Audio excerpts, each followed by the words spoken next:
Welcome to the Sustainable Travel Podcast. This is a podcast that interviews a range of different travelers from different backgrounds to see what sustainable travel means to them.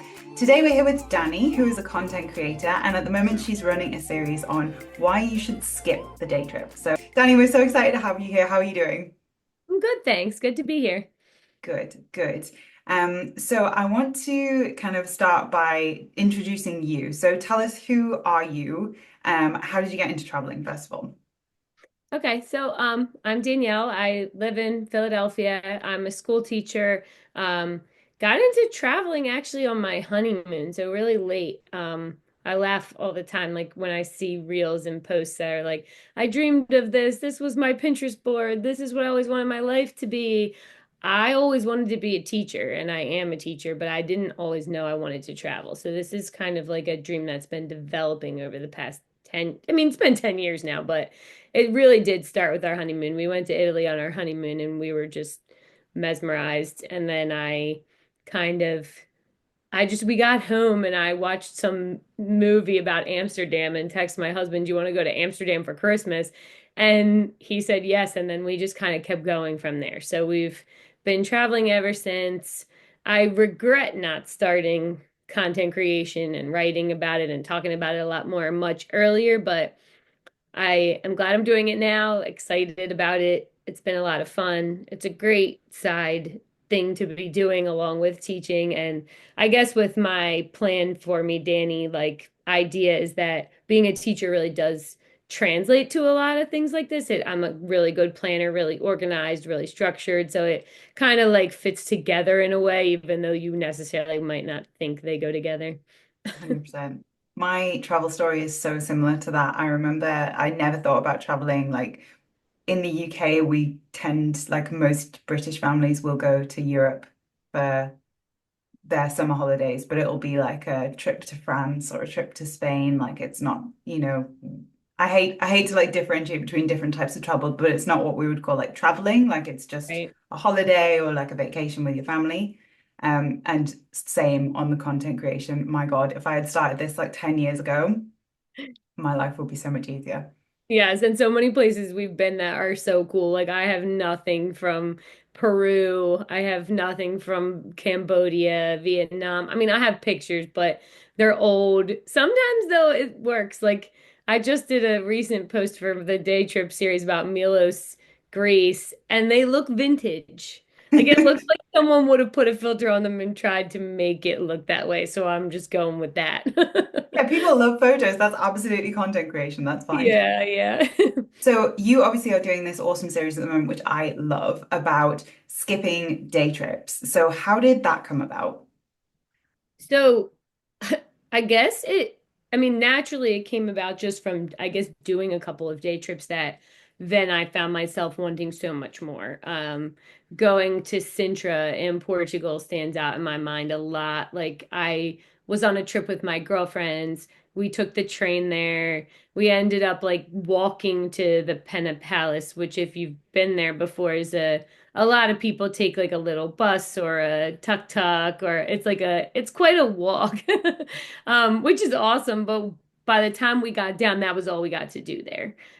So it was a cool thing to explore, but we were shocked that there was a town and there are all these different things, and there actually is a ton to do in that place. And I regretted not staying longer to like see things and having to catch our train back. And so when I went back years later with my husband, we stayed the night. And honestly, that's a spot where you could stay even probably 2 or 3 days realistically. So I think I definitely just started to realize that I was left wanting more with a lot of day trips and realized that it was just better to spend the night and like enjoy a place and not feel rushed or feel like you can't do all the things you want to do.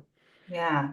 Yeah, Sintra, I had again a similar thing there. It was actually my birthday. We went to Sintra and Murray had decided that he wanted to go. And we are in Lisbon, and he kept saying, "Let's take a tour, let's take a tour, we'll do it on a day trip." And I'm like, "No, no tours, no tours." Like back in the day, I didn't really like tours, and I was like, "Let's just get a car." Oh my God. Like we were honestly like driving through these teeny tiny little lanes, like getting so lost. It was so stressful. And as you say, it was worth so much more. It's like a whole county. Yeah, yeah, there's so much there. Like there's It's wild. It really is. And you miss out on we didn't get to like eat. We didn't get to have a drink. We didn't get to just like explore, hit a cafe, do like there's now that we've stayed there, I know there's amazing pastries there and there's so many other major sites too. Like that when you just look at sometimes like Instagram or blogs and they just have those couple main hits. Mm. When you go, you realize there's so much more and then you feel left out when you don't see it. So I feel like Yeah. it was definitely like a wake up call that we wanted to stay in places more. And I also think I have, on my list of places and I've written about like some of the lakes in Croatia or visiting the castles in Germany. You notice too that like those mid times of day are way more crowded. And when Mhm. you stay, you give yourself the opportunity to go later. Like the second time we went back, we went to Sintra or we went to see the palace at like one of the last time slots of the day. So most of the day trip people are already gone, or you go to the first one in the morning and you get it before people get there. The lakes in Croatia, same thing. Like we stayed the night we were the first people in. So it gives you the opportunity to see sites at like the less peak times too, which is really beneficial. Yeah, it's like a travel hack almost. Yeah, yeah. Yeah, definitely is. And while we're like getting into this, we probably should explain why like not doing a day trip could be considered as like the more sustainable option. Do you have any thoughts on that? Yeah, I mean, a decent amount. I was thinking first of all about you. I know you're into a series right now about over tourism, and a lot of that is like we joke about it, but people just like descending on a place, seeing it, doing the main things and leaving. And like we are able to then contribute a little bit more. When I stay overnight, a lot of these places I've stayed in local B&Bs or like Airbnbs that the family lives in, or just like more places that are more local. There's not usually a giant Marriott or a Hilton in some of these day trip locations. So when you stay, you really are supporting people who live there. And if you just come in, see the palace and leave, and you don't have dinner, you don't have lunch, you don't have, you don't stay somewhere, you're not supporting that community as much. So I feel like that it's a good way to do that. And we were also talking about how like a lot of our, when I say we, I mean my husband and I, sorry, I just said I we. get But it. thinking about like with your over tourism series, like some of the places I've day tripped and stayed have been like Harlem, which is a city right outside of it's 12 minutes from Amsterdam. It's essentially a baby version of Amsterdam. It has a lot of the same things to offer. It has canals, it has all the charming cafes, it has history, it has like you could almost like match something from Amsterdam with something from Harlem, but people don't go there as often. And so it is a choice that people just maybe don't even realize sometimes that can be more sustainable too, because then you're not, Amsterdam's not busting at the seams and you get to see an amazing place that's very similar. Yeah. I think that's and we have a couple places like that that we've talked about. Treviso outside of Venice is another one. It's 30 minutes from Venice by train, has charming canals, has great food, has all kind like very similar, but everyone goes to Venice and kind of overlooks it, and you can have like a very similar experience. Now I can't rent a gondola there, so I'll No, that's give the only thing. that that's a little different, but there are a lot of places where I think it could help with the over tourism problem if more people knew about them and spent time there too. Yeah. Yeah, we stayed in Harlem too. We actually stayed in Harlem when we went to Amsterdam for the reason that it was quieter because we went with my grandma and she needed like a slower, slightly slower pace than Amsterdam. And I agree with everything you're saying. I think it's maybe important to explain that sustainable when we talk about travel, like it means, and I think I've said this on this podcast before, but it means people, places, wildlife. Like, so it's there's four pillars and they are environments, like natural environments, people, economies, and wildlife. And so the people and their economies like they don't always get anything from you day tripping except you. So sometimes that can be like a huge influx of tourists, which can lead to mass tourism. And you've got like particularly in places like the Cotswolds, like people just kind of brushing through, as you said, like tick boxing these tiny villages which have quite a lot to offer. Like they've got these nice coffee shops, nice restaurants, lo lots of local people live there, and they don't really get anything out of it except like an inconvenience. Um, so I don't always think day trips are unsustainable. Like for sure, it can help you see a place that you might not have seen otherwise. But if you have the opportunity, I personally agree with you that it's great to like give it more of your time. And after all, accommodation is one of the biggest things you can contribute when you travel. Yeah, and I think like Harlem I use as an example a lot because it just has so many things that are so similar. Like everyone goes to see the Anne Frank house in Amsterdam, and I do believe you should, and it's like an amazing, valuable experience. But there's a house in Amsterdam called or in Harlem called the Ten Boom House, which is about another family who Oh, like wow. aided and abetted people during the war, and they have like such a similar story. And we went there. We were the a group of seven touring this house, and we got to walk all around it. We learned so much from our tour guide. We got to like get so deep into the experience, and like it was so cool. And I'm like, this is 10 minutes from Amsterdam, and there are people lined up down the block and around the corner to be processed through this house to see. And again, I'm not saying it's not a valuable experience. I do think it is. I appreciated learning about Anne Frank and all of that, but I'm just like, this is right here, and it's Yeah. you can have this deep dive into it and really learn more about it and have this experience where you get to see it almost on a private, I mean, it was essentially like a private tour. We had so much time, we weren't rushed, we weren't, and no people aren't there. Yeah. So I think it's like a matter of just doing your research and not being afraid to go a little off the beaten path because there are a lot of like really great things hiding very nearby to some of these bigger places. Yes, absolutely. I had no idea about that. That's really cool. I mean, that's Yeah, almost a reason to visit Harlem in itself. But I think, like, to take out of context what you're saying, everywhere has something that's worth seeing, right? Like, there's sure. always something. So, yeah, it gives these places like your time, I think. Yeah, and like Um, we stayed in the cutest B&B there. We got to know the owners. They were like super kind. Like it's nice to stay in a place where you actually get to know the names of the people who run it and own it. And it was just like a couple that had a couple of bedrooms and they were decorated beautifully and they were so sweet and they made us breakfast and they like it just like that experience is so much more special than you're gonna get staying in some well, I guess everyone has their own opinion, but I just think there is something special about like getting to know people and yeah. spending time and having that extra like local touch. It definitely makes a difference. Yeah, I mean, there are reasons people might need to stay in like a known chain hotel, but that experience, it can't be denied. Like that's an incredible experience that not everybody gets to have. So Yeah. yeah, I would choose that one. Yeah. Absolutely choose that. And I guess we would in some ways call this slow travel, what you're doing.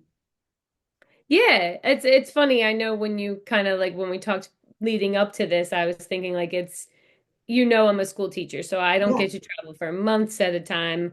My biggest time I get is like summer. We usually can get like a good 18, 20 days away somewhere. So, but it is just a nice way to slow down. And I think as we get older too, we realize like flying through everything and checking the boxes is fun, but you get these much more immersive experiences when you slow down and really like spend time in a place.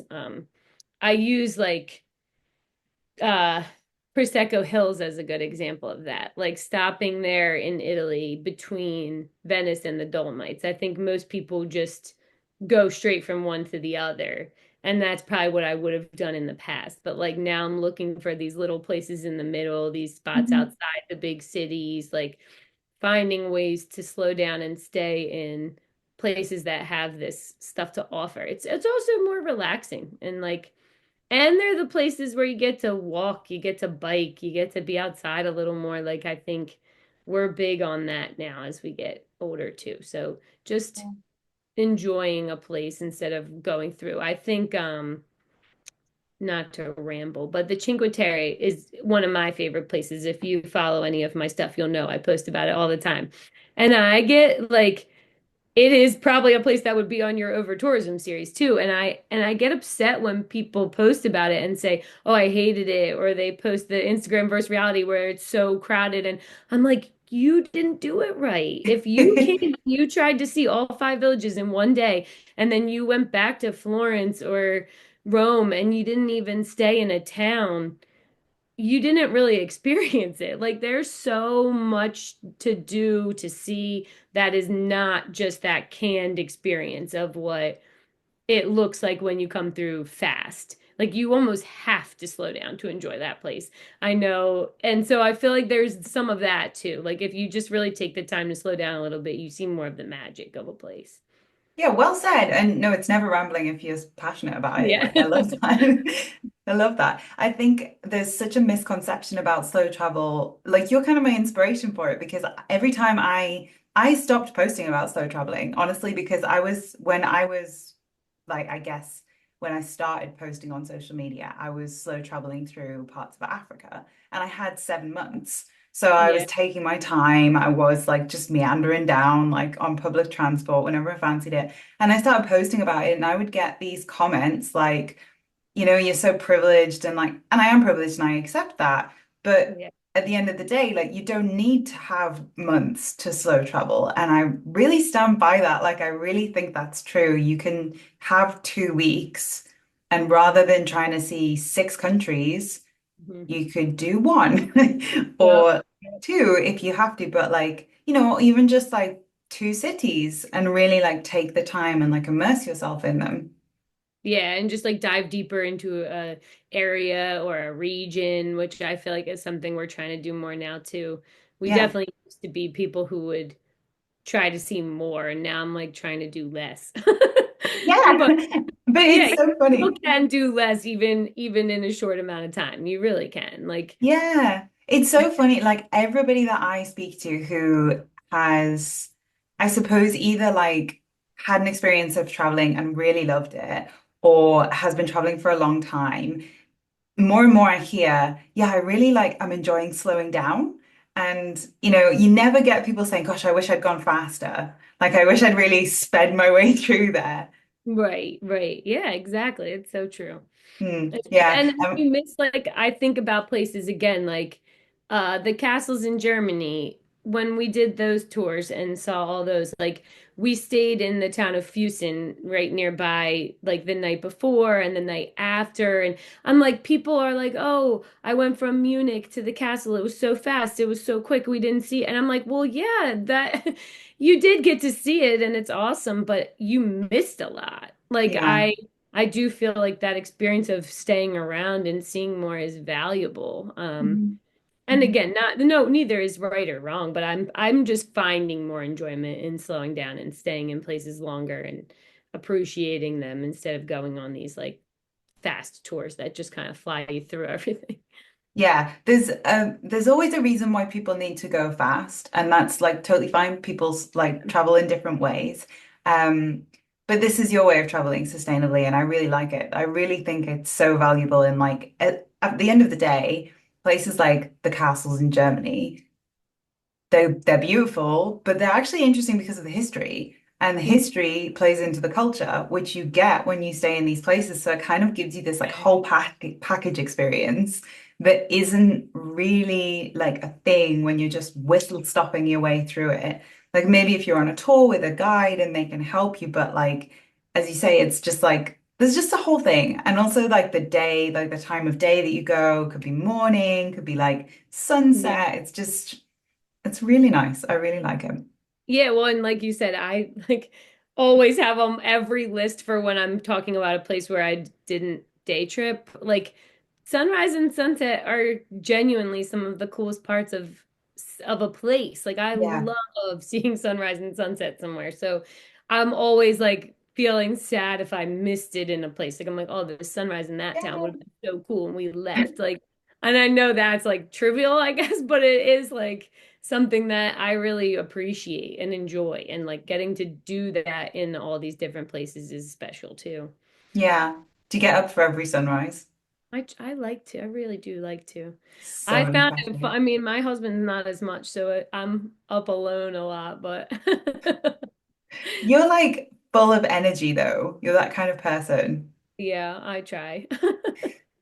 I remember seeing a post that you did once where you were with your friends and you'd like literally just been like, right, we're getting up at 4 in the morning and we're like going until 11 p.m. and all your friends were like, Yeah, someone just posted about a doing the cable car up to the mountain above Dubrovnik in Croatia, and they were like, "There's two ways to do it. You can take a bus or you can take the cable car." And I was like, "Oh no, no, no! I made my friends hike up that mountain. We, three we ways. we walked up that. I'm like, you can walk up it. It's not. You just do like switchbacks under the cable car. It's like not even a hike." But I was like, I made my friends do that. They were not happy. Yeah, but I bet It they really was appreciated the views. Yeah. Oh, it's definitely worth it. At least You had I. to work for them.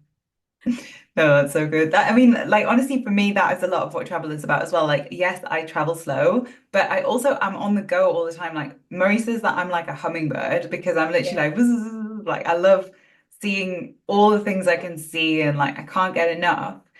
And one, like for me, it's like, yeah, I want to see absolutely everything, and then I want to sit in a really nice cafe, people watch, and that's one of my like things to do is like just slow Yeah. down for a bit. Yes. And that's kind of some of the things you miss if you don't stay. You don't get those peaceful times. So you still like there's a lot of towns that we've been to that we've stayed that we've definitely seen it all. We've probably seen it all 40 times. We've walked around this, some of these towns that are really small.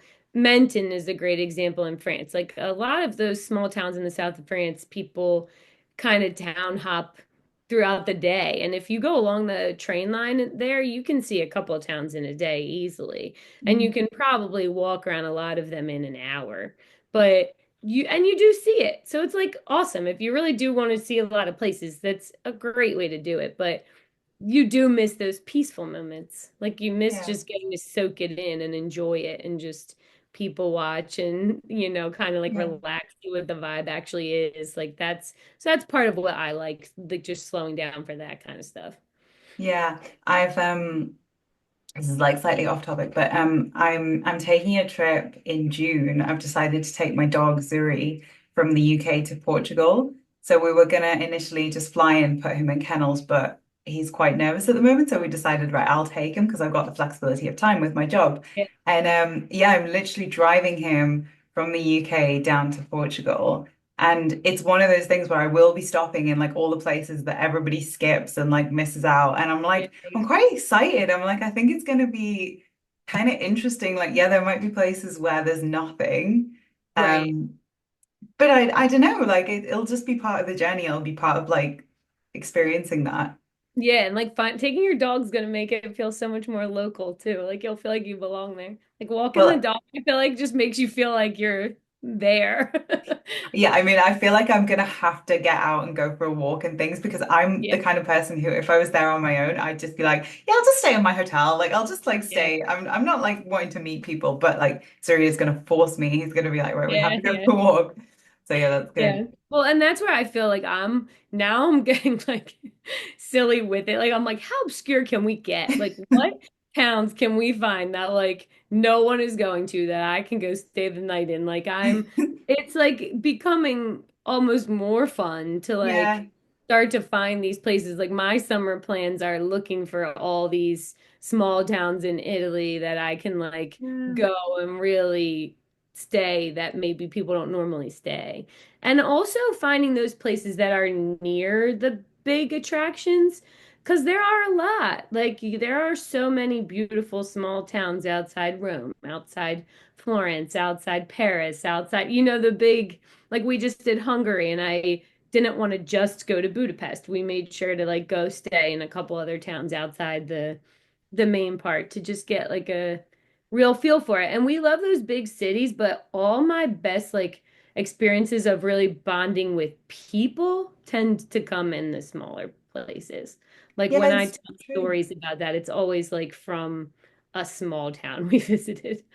Yeah, and it's so true because I mean in the UK we have a bit of a problem economically because all of our money goes to London and like I love London like so much, but if all of our money is in London, it means that a lot of the infrastructure outside of London is not actually that great.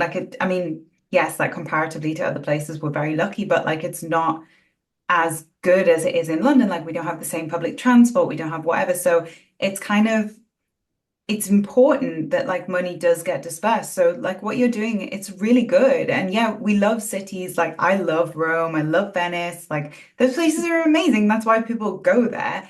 But it's Yeah. kind of nice to see like, once you're used to a place, 'cause I know you're like a I'm like a travel repeater, right? Like you go back to Italy. Yep. And you love like Paris and France and everything. So I know that like it's maybe like easier for you because you have a familiarity with this place. But I think sometimes we think, well, I've got to get to like 100 countries before I die. And like we miss sometimes getting to know somewhere and feeling comfortable going a bit off the beaten track. Yeah, for sure.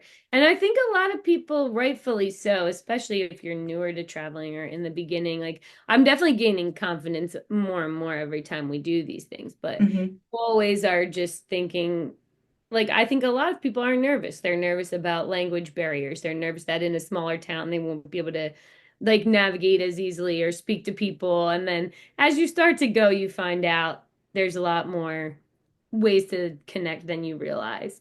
And Yeah. also technology is getting so good these days. I mean, everything, we're so lucky with all the different translation tools and now you can just hold up your phone to anything and read it. And like that stuff didn't exist even back when we started. Like we Yeah. couldn't hold up our phone to a menu and translate most of the menu, which now you can, and then you just point.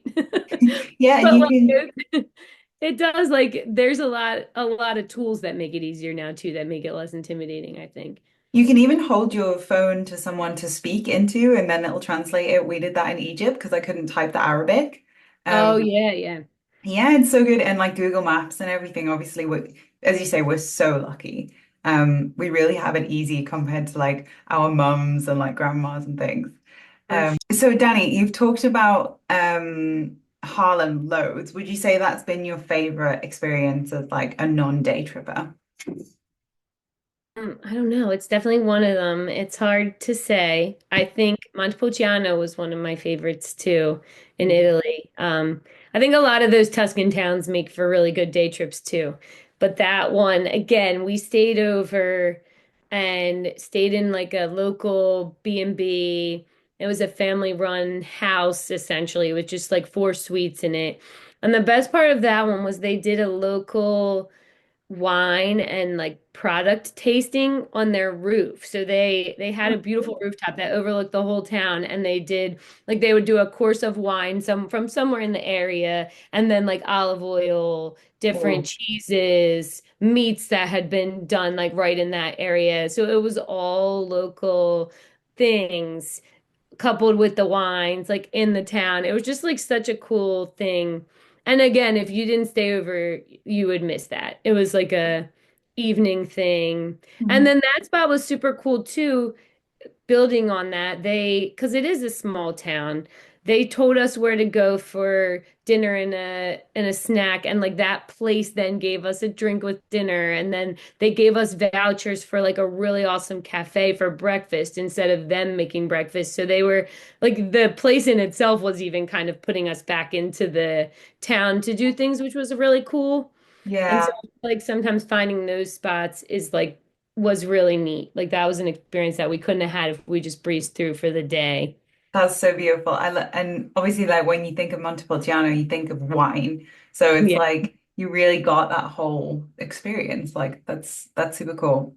Yeah, yeah, it was really neat. That's definitely one of my favorites. Like, and this is really random, but there's a place Grenada, the island of Grenada in the Caribbean, so Hmm. different than Spain, which I felt like I kept Yeah. telling people I was going there and everyone thought I was going to Spain. But there's an island off of Grenada called Carriacou that Oh people yeah. also take a day trip to, and it is really small. Like this is probably the best example of me with my like energy learning how to be a better slow traveler because I planned 3 days on this island and we landed there off the ferry and I was like, oh my gosh, what are we gonna do for 3 days? Like I was like, we have to leave. I like panicked. And then, like, after those 3 days, I didn't want to leave. It was the best place ever. It was so slow. Like, we did things slow. We biked around, we went to beaches, we met a ton of people, we just visited. Every place you went, like, the people who owned it wanted to talk to you because it was so small. And, like, we saw people who were taking a plane over that morning and a plane out that evening. And after realizing how much I loved it, I was like, thank goodness I didn't get us out of here. Yeah, that's It's so been really true. sad. It's so true. Like we had in Malawi, there's we were like by this point we were very tired and we were Yeah. like because we'd been busting through Africa like trying it was mainly Mozambique. We had like only public transport and it was tiring. And Yeah. we got to this island and the lake in Malawi is called Likoma. And no one goes there because basically the boat schedules are really strange. Like you can either stay there like 3 days or not at all. So we ended up staying, we booked for 3 days and we ended up staying a week and we were like, yeah, we just needed this like reset of like just calm down. Mhm. And there's nothing to do, like absolutely nothing. But we just like hiked, met people. And I think, yeah, like to go in and out in one day, you're gonna have the same reaction you did because you're in that mindset of like, well, what can I do? And sometimes there is nothing to do. It's just the island. Yeah, in a good way. Yeah. Yeah, yeah. Like now I'm like, I want to go back. That's like my place of peace now. Now I'm like, I want to do that once a year. Just go there for like 4 days and just relax. And but we got to know our Airbnb host there. We visited with his kid. We like sat in their garden with them. And it's just all stuff we wouldn't have done if we rushed ourselves right back out, where I feel like but that's not my style. So it's definitely something I'm learning so much more as we go. We were laughing as I was talking about ideas for today. Like we went to Nice years ago. Now, to be fair, like we also kind of got swindled, so this isn't entirely my fault. We thought we were staying in an Airbnb where we owned the whole, like we had the apartment to Oh, yeah, yeah. ourselves. And then the person was there. And it was a false listing. Like we were tricked, Mm. but we when he was like in the shower, we took all our stuff and just left. And then we canceled the Airbnb, got a hotel. And I look back on it now and laugh like, yes, we did kind of get swindled, but the me of now would have been like, hey, I love this. Let's have dinner. What's about? Like, tell me things. Like, I'm so much more open to those experiences now, but it has taken me like slowing down and not being afraid and having good experiences and we've gotten there but like I feel like it's funny to think how I used to be like oh my gosh I can't be in an apartment with this strange person and now that's what I'm looking for. Yeah, we're so similar in that way. That's exactly me. And I have this like real problem with slowing down as well. Like I really have to force myself, and it's come through years of realizing the slow down or the like weird cultural experiences that I wasn't expecting to have where I met someone I didn't, expect to like them that much. They've been my best moments when Yeah. traveling.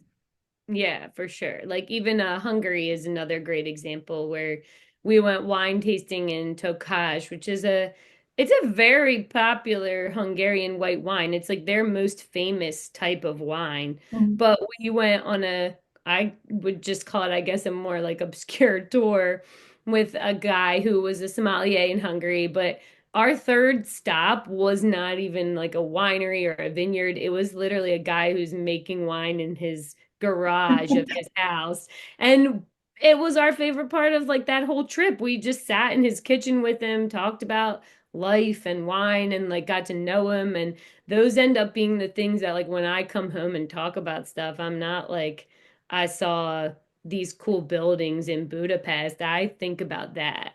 Mhm. So it just and obviously the cool buildings in Budapest are unreal too, but it's just like those are the things that hit you a little deeper. And I think as I get older, that slowing down and doing that is what we're like looking for more. I also think it's what other people want to hear about. Like they can see your pictures of Budapest at the end of the day. They probably can't imagine you talking through that. Like it's a Yeah, totally yeah. different experience, Like I always think like I have family in Ireland, and my dad was born there, so like my whole family's Irish. And often when I go, they're like, "It's so nice that you come, but like, why?" Like they're kind of like, "There's nothing to do Yeah. here," and we'll go. And literally, like, all we'll do is like hike and chill and have lunch and then go to a pub for the evening. And then, like, it must be so dull for you. We go to the same pub every time. And for me, it's fascinating because you go and like the entire town knows each other. Like, people will wander in and be like, oh, hi, Dave. Hi, Sue. And they're all like chatting away. And like, my Yeah. auntie will be like, she'll be like, oh, I don't know anyone these days. And then she'll be pointing people out and be like, yeah, I think they've just gotten married. Yeah, like, I know their mum like did such and such. And it's just it's life. You see life. Yes. Yeah. Yeah. And even some like, I know we met through Instagram, so it kind of just brings me back to it. But those, like you said, that's a lot of the stuff I love following is like small towns with all these cute cultures and celebrations and different things. And that also like kind of leads back to this too when I was talking about the Cinque Terre and how people do that as a day trip. Like we stayed in Cornelia, which is the town in the middle that's like up away from the train. You have to take 300 steps to get to it, or so it's like the least commonly stayed in town, probably too. Yeah, Ended very up there accessible. unintentionally on the Festival of St. Peter and St. Paul. It's essentially just like a very small town thing. There's probably like a couple hundred people, but they do like a procession and then they have a cake and like they invited us to have cake with them. They had fireworks. Like we got to be a part of it. We never ever would have got that experience if we just blew through for the day. And that wasn't even on purpose. That was just dumb luck at the time. But it is like there's just really neat things that you get to see if you slow down for that stuff. Yeah, you're definitely making me want to visit the Cinque Terre and like do it slow and like take it easy. Yeah, I think Yeah, that would be yeah. really good. And I it's know hard. it's We talk a lot. I know, like I'm not a person who gets to do a lot of off-season travel. yeah, I know that like we've said, I could go places that it's their off-season but like a lot of times I do end up in popular places in at popular times. yeah, So part of what I do a lot is just try to like stay deeper, longer, a little more off the beaten path and to make those experiences less crowded and crazy. yeah. Like I always laugh about the Dolomites because people are always like, "How'd you get around? How'd you get around? What'd you do? Did you get a car? Did you?" And I'm like, "We walked. We just walked for So 7 days, small. like hut to hut, hiking town to town, but we didn't we didn't drive, we didn't take a train, we just walked for 6 days, and that's how you do it without the crowds. Like Yeah. like there are ways to get away from some of that craziness, even if you go during peak times too. Yeah, it's actually really like I don't mean to make you feel awkward by using the word inspirational, but like it's definitely very inspirational what you do because I think there's a thing that like gets me really annoyed when people like you can't be sustainable if you travel. And I don't like that for several reasons. But I also think it's one of those things where if you say that to people, you give them an excuse. You know, it's not, you're not convincing them to be more sustainable and not travel. You're basically saying, like, oh, it's okay because you're traveling. And then people use that as, like, well, I'm not even going to try. And not only Right. do you have the restriction of, like, you're going traveling, you're also a teacher. So you have this, like, limited time where you can't exactly, like, you love Europe, right? And it's like, well, Europe doesn't have an off season if we're being honest. Right. So, how can you like make that more sustainable? I think you do a really good job.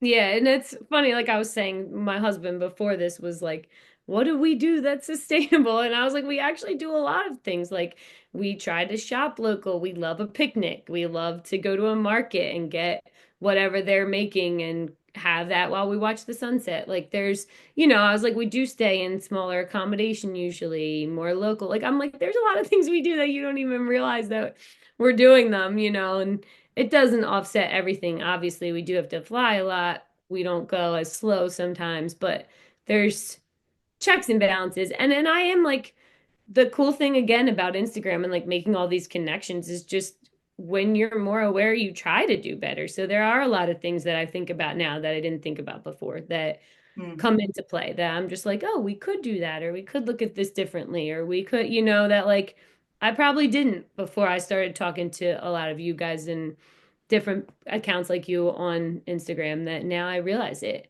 And also makes you want to like lean into it a little more. So it's like there's a yeah. balance for sure, but it's just kind of like I say to my students, I always say that, but like if you can do something good, you should always do it, even if it's only a little bit. Yeah. I think I say that to you all the time too. Like, no, I'm not going to be perfect and I can't get hit every box on the sustainable thing, but I can do the little things I can do and those matter. So Yeah. I Yeah. try to. Yeah, I mean, talking about like hiking from different huts in the Dolomites, like your footprint's basically nothing, like when you're doing that. So yeah, you flew there, but you also then like had barely any impact when you arrived, you know? It's Yeah, or like the Mont Blanc too. Like you hike from Italy to France and Switzerland. And like I'm like, I did three countries and I walked. on foot. Like I didn't, yeah, like how did you cross the border? We walked across the border. Like we didn't take any form of transportation for that. So it's like yeah, it's neat. Yeah, it's And cool. that whole time you're eating local too. Like you're just eating what they make that night in the place that you're staying. And Mm. so I feel like that's, local, seasonal, eating what's available. Like we're good at that. We're easy eaters, which we're very lucky. So you can pretty much feed me anything. So I'm like, that's helpful in a way. But and again, I'm like, sometimes we're not even being sustainable on purpose, Yeah, but we it's are what you doing like. it. Yeah. Yeah, yeah, I really love that. And like in terms of then, because as we have said multiple times, like you are a teacher, you have certain constraints. It is harder for you. What tips would you give other people who are thinking, yeah, I'm kind of interested, but like I'm tied down by my job or like anything like that? Yeah, I think there's a number of tips, I guess, but I do think finding being open to like exploring different places. Grenada is a perfect example. That was never somewhere that I was like, I'm dying to go to Grenada. It wasn't even on my radar. But I was just searching flights. Where can I get that's close, that's reasonable, that I can spend some time? Ended up there, and it ended up being one of like the coolest places we've been. So like being open to just trying different things or going to different spots is really valuable. Like also like you've kind of said, going to a place that's off season in the on season, like like I can go to, I'm trying to think of an example, but like somewhere that it could be rainy season when it's Christmas here. I can Yeah, still do that and then have that experience and see, make it work. So like that's an option too, and just staying places longer, being like less worried about moving around so much. It's just mm, like kind of, finding those little things that help you get there. And as teachers too, like it's a budget thing too. Because like everything is more expensive at a lot of the times I have to travel. So finding yeah, things that like meet and fit. For me, a lot of times the flight is gonna hurt. yeah, And then I gotta yeah, deal with what, but so you gotta find places that you can have these experiences. Like if the flight to Italy is $1,000, but then I walk for 10 days, I'm saving a lot of money in that regard. So you kind of find your balances, I think, is a yeah. good way to put it. For sure. I think a great example of when I talk about like traveling somewhere that is in their off season during the on season, one that gets overlooked a lot is like Australia. It's actually their off season during the summer for us. So like Yes. July, August, it's really cold in Australia, but it's obviously not cold for us. Like it's Right, like right. it would be like 18 degrees, so I guess like 60 degrees Fahrenheit. Like it's not that cold. Yeah. Um, but it's not like, because sometimes I think when you say go somewhere that's in their off season, people are like, yeah, but I don't really want to go somewhere in rainy season, so I'm still not going to do that. And Australia, it's not raining there, like unless you're in Sydney, Right. it's just colder. Yeah, yeah. Well, and even I just did Puerto Rico with my cousin in August, which is hurricane season. And we had 4 beautiful sunny days the whole Yeah. time. So you also can get really lucky and you just have to, have a plan, have things you could do if it's not great, we're actually about to go to Florence soon too, which is technically off season there. Yeah. And I'm excited that it'll be less crowded, less hot. It might rain, we're prepared. It can be like a rainy time of year, but I think if you just are realistic and you prepare for it, you can handle anything. You just gotta like plan for it. So, Yeah. You've been to Puerto Rico quite a few times, haven't you?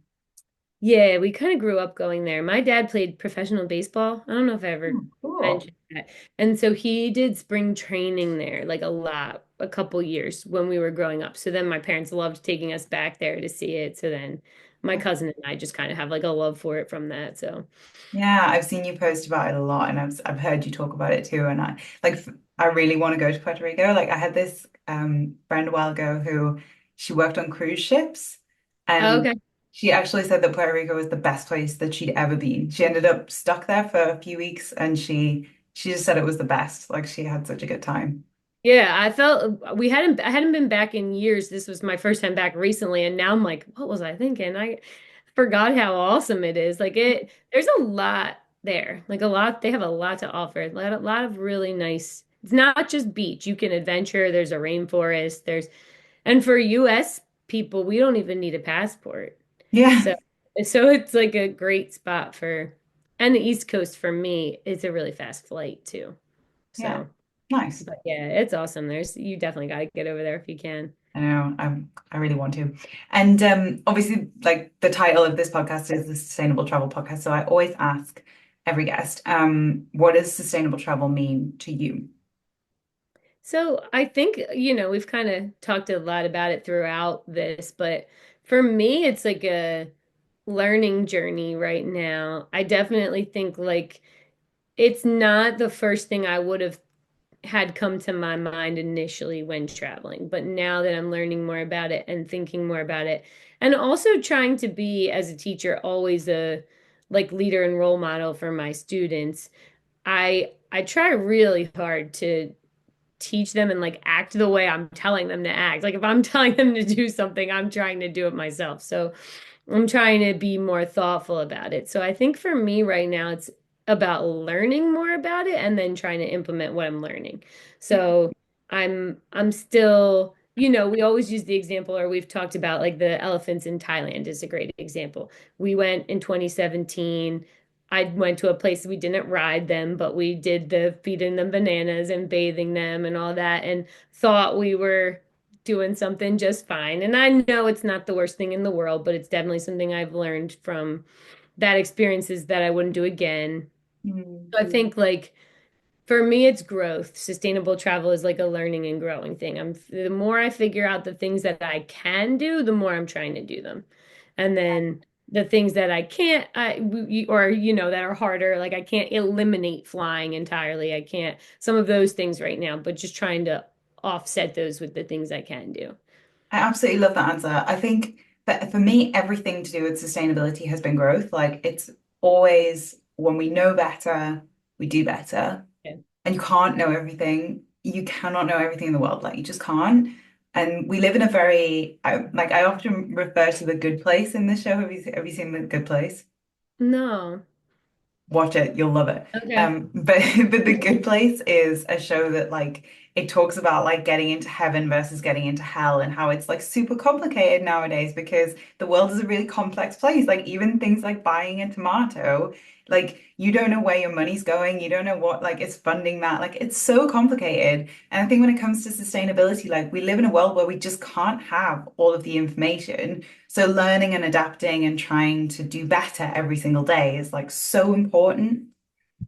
Yeah, and I think I like appreciate so much and like how you always are saying this isn't with judgment. You're teaching and you're telling people what are good things they can do and how to help. And I use our draft manner conversation a lot. Like I had posted at one point that that was a bucket list spot for me to go and stay and feed giraffes, and you were not like even slightly rude or anything, but you just said like, "Hey, do you want to talk about this a little bit?" And when we did, I learned so much. And even if you don't change someone's mind, you at least made them think a little more about it. And I think even that is valuable in and of itself, that people think twice before they do something now, and that's definitely something that I've been growing in these past couple years, and especially with this community, like getting to know more travelers. Because admittedly, a lot of the people that I talk to in my like day-to-day life, I'm kind of the main traveler of that group. So like I don't have a lot of people teaching me these things or reminding me of these things. So this community's been really cool in that way to like have people that are giving me that perspective and making me think more about it. Yeah, super valuable. And I would say as well, one thing for me is like sometimes I'm not even on my post, not necessarily even like teaching. I did used to be a teacher, by the way, which is cool, Yeah. something else we have in common. Um, but I'm not even necessarily teaching. Sometimes I'm just like opening a discussion because I don't know. Like I don't have all the answers. I never claim to. And something that makes everybody's life a bit easier is for people like you to be so receptive, so open. And like that's something that I really want and try to be as well. It's like if someone comes to me with either critique or like maybe just like a question or maybe just like, I'm not sure about this, like I always want to be open-minded enough to say, hey, let me listen to this person. Like even if I think they're maybe being like a troll or they're like not the best person to listen to, let me think like where are they coming from? And that's something you teach really well when you do like when you talk about positivity as well, I think. Yeah, it's definitely just again, I try to teach myself the same things I teach kids, so I agree. Like the more open we are to each other, the more we're all going to learn in it. And like I said, it doesn't mean you have to change something either. I'm sure that there's plenty of people that read things and learn things and then go on and do what they want to do anyway, and that's not, it's not the end of the world. That's the whole point. But at least you have that opportunity. But I also love like all the I'm an action oriented person. So I love like when I see posts that are like, you can do this, you can do that, or this country is doing this, or they're trying that, or like I like will take action when I know that I can. So learning about different actionable things that I can do helps me to do them. Like I love those lists of ways we can do things because then it makes it really easy instead of just saying to people, "Oh, be sustainable," but nobody knows what that actually means. So when you give real tips and real things, even no matter how small they are, it's helpful. So, Yeah, I think a lot in sustainable travel we use you can't, like we or you shouldn't mhm. or don't, and that does a lot of things to people's psyche. Like it makes people be like, I don't want to touch, like I can't, I'm gonna get it wrong. And they kind of just like back off slowly. Um, and it's actually really important to say, well, here's what you can do. Yeah, exactly. It's like we teach that stuff in school too. Like, or they even, it's just going towards it in general. Yeah, those words like don't and can't and stop and no don't make people feel good, adults and kids. And like, it's more like, no, you don't say don't run in the hallway. You say we walk in the hallway. We don't say, like those things. It sounds so silly, but it does matter. And yeah, if you say to me, like, you shouldn't do this or you shouldn't do that. Okay, but what should I be doing then? So Yeah. I do like I really love and appreciate a lot of your posts and a lot of other people on the same topic that give suggestions for what we should do and can do. And I think it's You really helpful. know, it's so true. And like, I don't by any means claim to be the only person posting about this, but it's so true that like when we tell people that what they have known their entire adult life is like not good, like quote unquote not good, like it's not right for someone or it's harming someone, like the elephant's a great example. It's like you can't bathe, you can't ride, you can't feed, you can't pet. Okay, so I can't see elephants? Is that what you're telling me? Yeah, And a yeah. lot of people hear that and they're like, well, I still want to see them, so I'm going to go. And it's like, instead, if we say you can go to these 11 sanctuaries or however many there are in Thailand, like, or wherever else in Southeast Asia, like, these are amazing places doing really good things. If I saw that and I was going to Southeast Asia, I would be like, okay, easy. I just pick one of Mhm. those.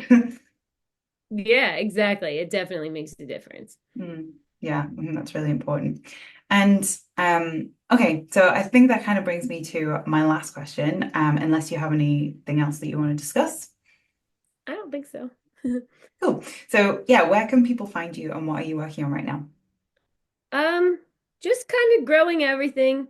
I You can find me on planforme.dani at Instagram, but I really do feel kind of the same thing. It kind of goes with the theme of today. Like if you want to go deeper, I do have a blog and I think I don't promote it as much as I maybe should, but I love the blog. I think it's like such a better way to go deeper, give so much more information, so many more pictures, so many more insights about a place. So my blog is also planned for me, Dani, and I think, and you can link it through my Instagram also, but I think if people want to get more into like all the quick blurbs that come from Instagram, the blog's a great way to go deeper, and I would love people to just see that. So I Mhm. probably should do a better job of promoting that. And I Well, do so have guides on Thatch as well. So there are some guides there that people can find. Some are free, some are paid for.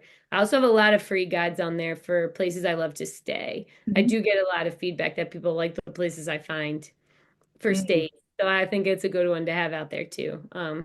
Yeah, you're But yeah, really good I at think these just the unique. blog going deeper is like I truly hope the blog someday will be the main thing and the Instagram will help bring people there. But it's Yeah, I love writing. I love writing about places and like have getting more in depth. So I see no reason why not. I think your blog's really good. I just got your newsletter today.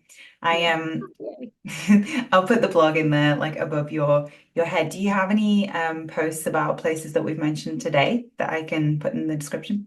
I do. I just did Montepulciano recently. I think I've kind of started pulling this series over to the blog, so it's going to be coming. Like I think I have 24 hours in Montepulciano right now. I have 24 hours in Eger, Hungary.